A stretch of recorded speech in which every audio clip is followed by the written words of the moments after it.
So how do we install the drawer slides onto our BluePrint cabinets? Well, it's quite simple. Let me go ahead and show you. So on our face frame here, we've got a pre-drilled hole at the bottom for our slide mount to connect to. So we're going to use the bottom hole on our drawer slides.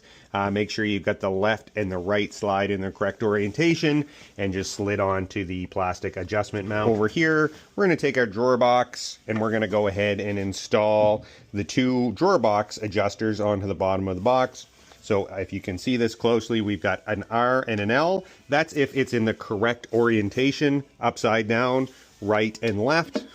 So upside down, it's going to be reversed. We're going to take those and push them tight into the corner of our drawer box and sink on those two screws.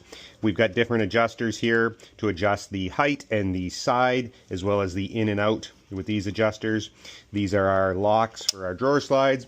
Once you get this screwed in place, all we have to do is take our drawer slides, pull them out, set them in.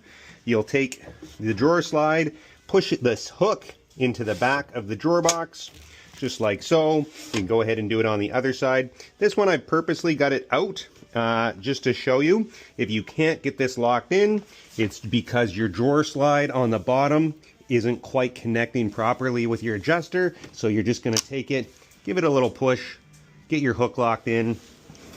Now, the vanity drawer slides are almost identical. They're the same slides. They still have the hook on the back, but you will not have these plastic adjustments screwed to the bottom of the drawer box.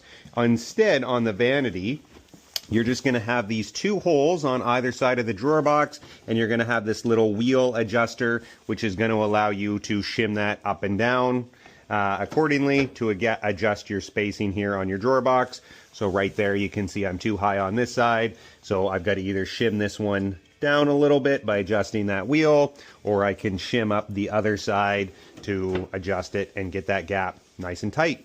So as you can see, installing your drawer slides on your BluePrint cabinets really is that easy. As always, if you have questions or comments on these videos, please reach out and let us know. We would be happy to help. Good luck with your project, and thanks for watching.